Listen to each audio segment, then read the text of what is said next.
But there was something magical about antiques and collectibles. Old items passed down through generations that had a history, that had existed long before she had, held a mysterious quality that she was drawn to. Grabbing a box cutter from behind the counter, she carefully sliced through the cardboard and opened the box of books. Reaching inside was like opening a present on Christmas morning. Joy and anticipation wrapped around her as she took one of the books out and turned it over in her hands. A well-loved first edition of The Scarlet Letter by Nathaniel Hawthorne. She ran a finger over the cover. Octavo, original brown cloth, 1850 dated on the spine. There were only 2,500 of these in the world, and it would sell for quite a nice price. But that wasn't what appealed to her most. She took a deep breath and carefully opened the flap to the inside page. Yes, there was an inscription. That was always the best part, almost as though she were eavesdropping on the past.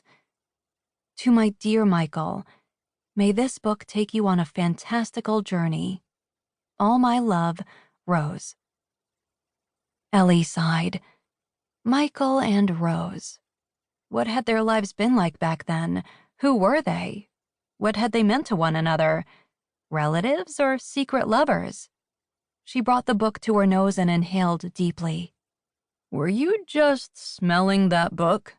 a male voice asked over the chime of the door opening. Ellie quickly put the book on the new antique arrival shelf and turned as her coworker Callum McKendrick entered the bookstore. "I smell all the books," she said. "And you're late." He was always late.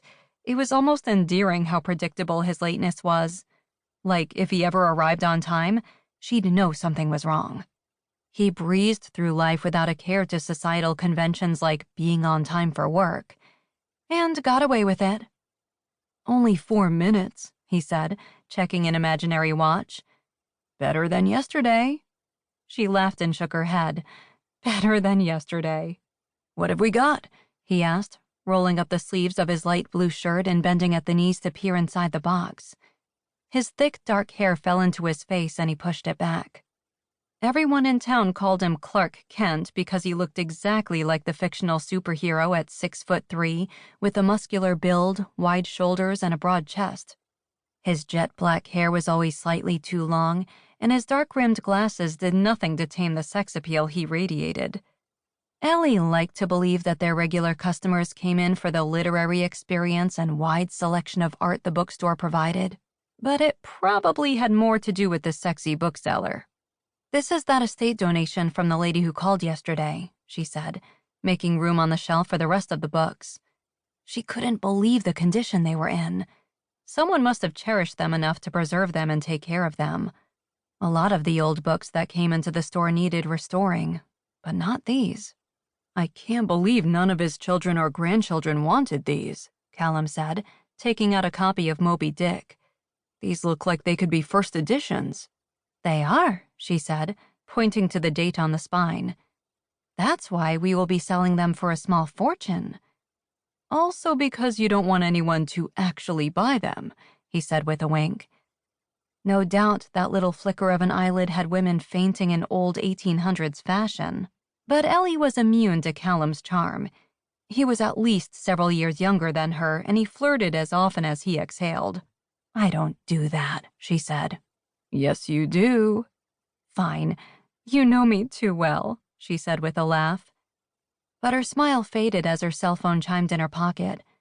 Taking it out, she saw a new post in the reunion Facebook group from Cheryl Kingsley, one of Alicia's longtime best friends. Cheryl was a personal trainer now, and Ellie often saw the two leaving the gym together.